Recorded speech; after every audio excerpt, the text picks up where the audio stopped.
रहेंगे एक ऐसी शख्सियत से जो राजस्थान की राजनीति में बाजीगर की भूमिका में है। सन 2018 के विधानसभा चुनाव में 57 सीटों पर चुनाव लड़ा, लगभग 20 सीटों पर जमानत जब्त हो गई। उसके बावजूद कोई भी राजनीतिक पार्टी इन्हें हल्के में नहीं ले रही है। राजस्थान यूनिवर्सिटी की छात्र राजनीति से निकला हुआ ऐसा छात्र नेता जो आगे चलकर अपनी पार्टी बनाएगा और राष्ट्रीय पार्टियों को टक्कर देगा। राजस्थान की राजनीति में ऐसा किसी ने सोचा नहीं होगा। नाम है हनुमान बेनीवाल। अगर बात शुरुआत से की जाए तो राजस्थान यूनिवर्सिटी में देश की अन्य यूनिवर्सिटियों की तरह 12वीं क्लास में मिले प्रतिशत अंकों के आधार पर एडमिशन होता था। गांव में पढ़ने वाले छात्रों के पास शहरों की तरह बेहतर संसाधन नहीं होते थे। ऐसे में गांव के स्कूल से पढ़कर आने वाले छात्र मेरिट में मात खा जाते थे। हनुमान बेनीवाल यूनिवर्सिटी चुनाव के दौरान गांव से आने वाले छात्रों के दाखिले के वक्त 5% अतिरिक्त अंक की मांग कर रहे थे। चुनाव जीतने के बाद उन्होंने इस मुद्दे पर आंदोलन छेड़ दिया। राजस्थान विश्वविद्यालय के छात्र और प्रशासन एक बार फिर से आमने सामने थे। उस समय राजस्थान यूनिवर्सिटी छात्रों और पुलिस के बीच जंग का मैदान बनी हुई थी। छात्रों का यह मुद्दा विधानसभा में बहस की वजह बन गया। उस समय राजस्थान में भैरों सिंह शेखावत के नेतृत्व में बीजेपी की सरकार थी। सत्ता पक्ष के पास 58 विधायकों ने सदन में हनुमान बेनीवाल की गिरफ्तारी की मांग की थी। नतीजतन उन्हें राजस्थान यूनिवर्सिटी में धरना देते हुए गिरफ्तार कर लिया गया। वो कुल 8 दिन जेल में रहे और बाहर छात्र सरकार के खिलाफ मोर्चा बांधकर बैठे हुए थे। आखिरकार छात्रों का प्रचंड आंदोलन देखकर छात्रों की मांगे मान ली गई। 5% बोनस अंक मिलने की वजह से अगले सत्र में गांव से आने वाले 8000 छात्रों का एडमिशन राजस्थान यूनिवर्सिटी में संभव हुआ। इस प्रकार हनुमान बेनीवाल का छात्र जीवन से राजनीति जीवन में परिचय होता है। यह बात उस समय की है जब हनुमान बेनीवाल के पिता रामदेव बेनीवाल 1990 और 1993 का विधानसभा चुनाव हार चुके थे। राजस्थान में वो जिस जनता दल का झंडा ढो रहे थे, 1991 में चंद्रशेखर की सरकार गिरने के बाद कई टुकड़ों में टूट चुकी थी वो पार्टी। इस कठिन समय में उनका साथ दिया भैरों सिंह शेखावत ने। वही भैरों सिंह शेखावत जिनके खिलाफ हनुमान बेनीवाल जयपुर में छात्र आंदोलन का नेतृत्व कर रहे थे। रामदेव बेनीवाल और शेखावत का परिचय जनता पार्टी के समय से था। शेखावत के कहने पर ही रामदेव बीजेपी में आए थे। सन 1998 का विधानसभा चुनाव उनकी सियासत की अग्नि परीक्षा रही। इस चुनाव में हार का मतलब था उनकी सियासी पारी का अंत हो जाना। हनुमान बेनीवाल के पिता रामदेव बेनीवाल बीजेपी के प्रत्याशी के तौर पर इस सीट से नामांकन भर चुके थे। 8 दिसंबर सन 1998 को सूबे के चुनाव हुए और चुनाव में जनसंपर्क अभियान जोर शोर से जारी था। 12 नवंबर को अचानक खबर आई कि दिल का दौरा पड़ने की वजह से रामदेव बेनीवाल का इंतकाल हो गया है। यह परिवार और पार्टी दोनों के लिए अप्रत्याशित था। पार्टी के आला लीडर बेनीवाल के घर पर पहुंचे। वहां तय हुआ कि रामदेव बेनीवाल की सियासी विरासत को हनुमान बेनीवाल आगे लेकर के जाएंगे। जरूरी क्रियाक्रम से फुर्सत पाकर हनुमान बेनीवाल ने अपने नामांकन के लिए निर्वाचन अधिकारी के पास पहुंचे। वहां जाकर उन्हें पता लगा कि उम्मीदवार के देहांत होने की स्थिति में हर राजनीतिक दल को 7 दिन के भीतर चुनाव आयोग को सूचना भेजनी होती है कि अब उसका नया उम्मीदवार कौन होगा। भारतीय जनता पार्टी की तरफ से यह सूचना भेजने में देरी हो गई थी। ऐसे में उनका नामांकन नहीं हो सका। पिता की मौत के बाद उनका सियासी विरासत का छिनना उनके लिए दूसरा बड़ा धक्का था। ये कठिनाई और संघर्ष के दौर की शुरुआत थी जिसे 1 दशक लंबा चलना पड़ा।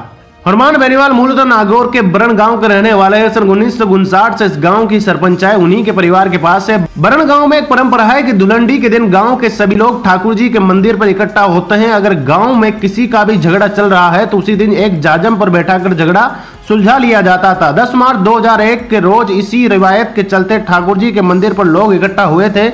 गांव को सांसद कोटे से एक सामुदायिक भवन मिला हुआ था। सामुदायिक भवन बनवाने के लिए जमीन की दरकार थी। गांव में जमीन खाली नहीं होने की वजह से ठाकुर जी के मंदिर पर खाली पड़ी जमीन पर निर्माण कार्य करने की बात तय हुई। सामुदायिक भवन के लिए चिंतनीय जमीन जल्द विवाद का कारण बन गई। विवाद इतना बड़ा हुआ कि बात हाथापाई से होते हुए कत्ल केस की FIR तक पहुंच गई। इस मामले में लिखी गई FIR में गांव के सरपंच प्रहलाद बेनीवाल, उनके भाई हनुमान और नारायण बेनीवाल का नाम भी शामिल था। प्रहलाद को उसी दिन गांव से गिरफ्तार कर लिया गया जबकि हनुमान बेनीवाल घटना के तीसरे दिन पुलिस की गिरफ्त में थे। हनुमान बेनीवाल इस मामले में 28 दिन तक लगातार जेल में रहे। पहले पिता की मौत, फिर नामांकन का रद्द हो जाना और उसके बाद ये कत्ल का केस। बेनीवाल परिवार के लगभग सभी मर्द इस केस में जेल के भीतर थे। परेशानी की ऐसी श्रृंखला जो खत्म होने का नाम नहीं ले रही थी। इस कत्ल के फंद में फंसा परिवार किसी तरीके से बाहर निकलता है उससे पहले ही एक ट्रेजेडी और हो जाती है। हनुमान बेनीवाल के बड़े भाई प्रहलाद बेनीवाल ने दिल के दौरे की वजह से जेल में ही दम तोड़ दिया था। इस घटना ने परिवार को पूरी तरीके से तोड़ दिया। CRPC की 169 नंबर की धारा कहती है अगर मामले की तफ्तीश कर रहे पुलिस अधिकारी को यह लगता है कि गिरफ्तार किए गए शख्स के ऊपर कोई मामला नहीं बनता तो वो उसे छोड़ सकता है।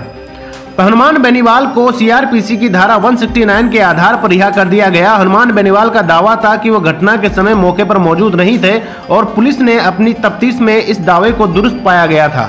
अब धीरे धीरे हनुमान बेनीवाल राजनीति में पैर पसारते जाते हैं। समय आता है 2003 का। हनुमान बेनीवाल को बीजेपी का टिकट नहीं मिला था, लिहाजा उन्होंने लोक दल का दामन थाम लिया था। अपने पिता की परंपरागत मुंडवा सीट से वो मैदान पर उतर गए। इस चुनाव में मुंडवा में मुकाबला बहुत दिलचस्प था।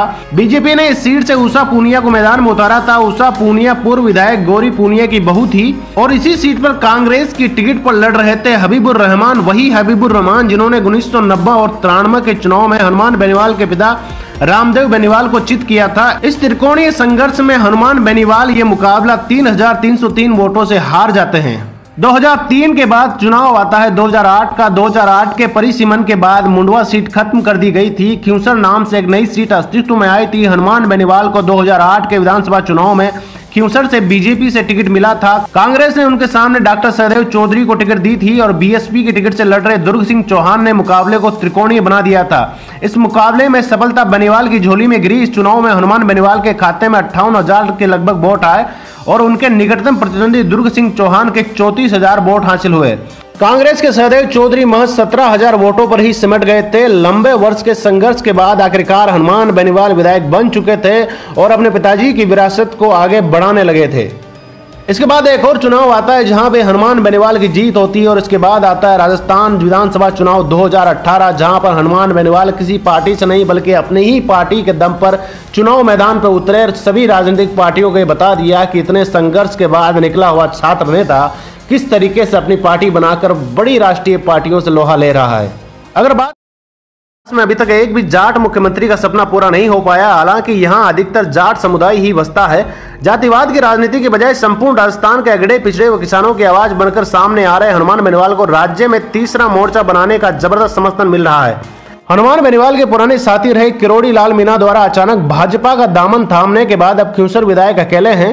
उनके साथ अब अगर कोई है तो वो है राजस्थान की जनता व युवा वर्ग। 7 दिसंबर 2016 को नागौर की हुई महारैली व 7 जनवरी 2018 को बाड़मेर की विशाल रैली तथा बीकानेर व अन्य स्थानों में लोगों का जनसैलाब देखकर राजस्थान की राजनीति का सियासी मूड अब